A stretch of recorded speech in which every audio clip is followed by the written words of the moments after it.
Cerita dibuka dengan memperlihatkan seorang pria bernama Rory Jensen. Dia sedang membaca di suatu taman ketika itu. Kebetulan ada seorang kakek tua yang duduk di samping Rory, entah apa alasannya. Ketika itu tiba-tiba kakek itu mengajak ngobrol Rory dan menceritakan tentang masa lalunya. Ya, kisah tersebut adalah kisah berpuluh-puluh tahun sebelumnya ketika masa Perang Dunia II. Di saat itu kakek tersebut masih muda. Ya, kakek ini bernama Ben. Karena masih muda dan sehat, dia pun harus dikirim berperang ke Prancis di masa tersebut. Bukannya takut, Ben yang masih muda, polos dan naif, dia pun sangat antusias ketika dikirim berperang ke Prancis. Sesampainya di Paris, akhirnya Ben pun bisa melihat betapa kacaunya peperangan, mulai dari dia melihat temannya yang meninggal karena menginjak ranjau, kemudian dia harus bekerja keras untuk membangun di sana. Meskipun begitu, dia merasa bahagia di sana karena dia mendapatkan pengalaman yang belum pernah dia dapatkan sebelumnya. Terlebih lagi dia bertemu oleh salah satu sahabatnya, yaitu Dave, di mana Dave ini sangatlah pintar dan dia sangat suka membaca buku. Dave pun memberikan bukunya agar dibaca oleh Ben. Dan ketika Ben membaca buku untuk pertama kalinya di momen tersebut, Ben pun langsung terkagum dan terobsesi dengan buku karena dia melihat cakrawala dunia yang belum pernah dia lihat sebelumnya. Setelah kejadian itu, dia pun ngerasain membaca lebih banyak buku lagi. Kemudian suatu hari Ben sedang nongkrong makan bersama dengan Dave.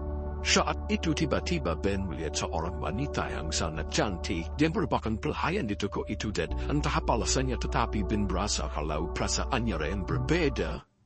Go talk to her. Come on, if you don't, I will. She's so go talk to her. No.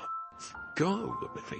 Dave yang tahu kalau Ben sudah tertarik dengan wanita itu, akhirnya Dave pun menyuruh untuk Ben agar mendekati wanita tersebut.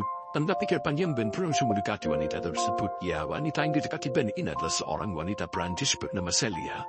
Semenjak kejadian dari itu, mereka berdua pun semakin dekat dan mereka berdua ternyata saling tertarik satu sama lain sampai akhirnya mereka berdua memutuskan untuk bersama. Sialnya takdir tidak mengizinkan mereka untuk bersama. Perang dunia telah usai dan mau tidak mau, Ben harus dikembalikan ke Amerika Serikat. Akhirnya Ben pun terpaksa untuk pulang ke Amerika Serikat, tapi di situ Ben berjanji kalau dia akan kembali untuk Celia suatu saat nanti. Setibanya di Amerika, Ben pun menjalani kehidupan yang monoton. Dia bekerja sebagai tukar masak. Semakin bertambahnya hari, kehidupan Ben pun semakin membosankan. Tapi semenjak dia takjub dengan buku, dia pun mempunyai mimpi menjadi seorang penulis. Ben pun akhirnya mencoba untuk menulis, tapi memang menulis tidak semudah apa yang dikata. Di momen tersebut Ben pun juga kepikiran terus akan Celia. Pada akhirnya karena sudah tahu apa yang dia inginkan, akhirnya Ben pun memutuskan untuk pergi ke Paris menemui Celia. Setibanya di Paris, Celia pun langsung memeluk dengan hangat Ben. Di situ mereka melepas kerinduan mereka. Tak lama setelahnya mereka berdua pun memutuskan untuk menikah. Saat itu Ben juga memutuskan untuk menetap di Paris. Dia bekerja sebagai penulis di tabloid bahasa Inggris. Mereka berdua pun sangat bahagia, apalagi beberapa bulan setelahnya mereka berdua dikaruniai seorang anak perempuan. Tentu masa-masa itu adalah masa paling indah bagi Ben, tapi anehnya Ben tidak bisa menuliskan sesuatu perasaannya ke dalam tulisan. Akhirnya, dia pun tidak pernah menuliskan sebuah karya. Dia hanya bekerja di sebuah tabloid. Namun beberapa bulan kemudian, Ben ditimpa suatu musibah. Ketika itu menyedihkannya, anak Ben terkena penyakit dan anak Ben setiap harinya terus menangis karena pengobatan belum canggih. Mereka berdua pun bingung untuk mencarikan dokter. Setelah melakukan berbagai macam usaha dan juga sempat dirawat dokter, tapi menyedihkannya anak Ben ketika itu harus meninggal dunia karena sakit. Semenjak kejadian itu, Ben dan Celia bukan seperti yang dulu lagi. Mereka seperti kehilangan kebahagiaannya. Celia terus murung sedangkan Ben berusaha tetap kuat. Tapi kita tahu kalau Ben sangat sedikit itu, bahkan dia tidak bisa menulis untuk pekerjaannya. Sampai di suatu hari ketika pulang dari kerja, Ben menemukan surat di rumahnya. Ternyata itu adalah surat yang ditulis oleh Celia. Celia bilang kalau dia ingin meninggalkan Ben sementara dan pulang ke rumah ibunya karena Celia butuh waktu sendiri untuk berpikir.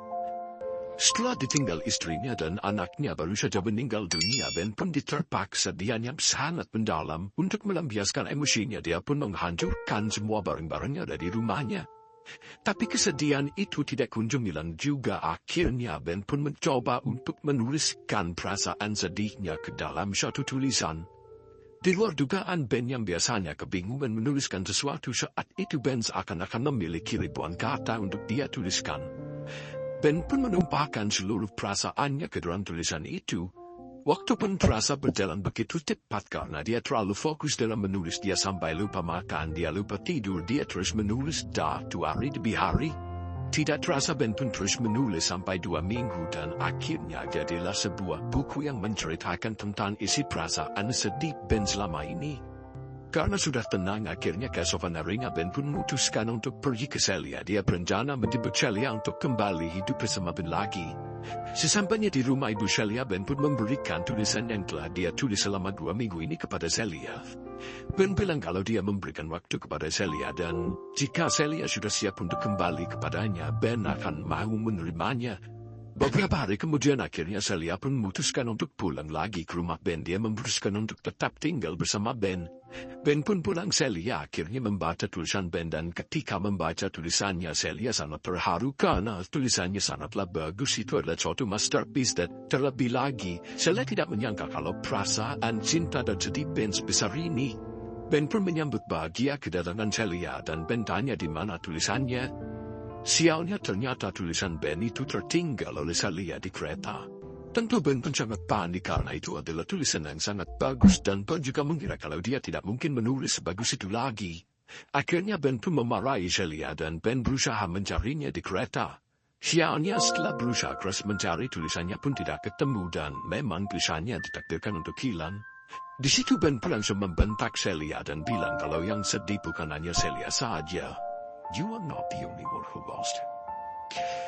Di momen itu Celia tersadar kalau Ben lebih mencintai bukunya daripada dirinya dan Ben tidak benar-benar mencintai Celia. Akhirnya Celia pun memutuskan untuk pergi dari Ben. Film pun kembali lagi ke masa sekarang. Ben tua bilang kalau dia menyesal membentak Celia hanya karena sebuah buku yang tidak penting. Ben tua pun melanjutkan ceritanya kalau beberapa tahun kemudian ternyata dia bertemu dengan Celia lagi. Tapi menyedihkannya sekarang Celia sudah bahagia bersama dengan pria lain, bahkan dia mempunyai seorang anak laki-laki sekarang. Melihat itu pada akhirnya Ben pun hanya bisa merenung menyesali apa yang telah dia lakukan dan bertahun-tahun kemudian sampai dia tua dia pun memutuskan untuk tetap terus menyendiri. Hal itu karena kisah cinta yang belum selesai itu bisa membuatmu tidak akan pernah jatuh cinta lagi. Dan itu rating dari film ini. Terima kasih sudah menonton. Jangan lupa saksikan konten selanjutnya.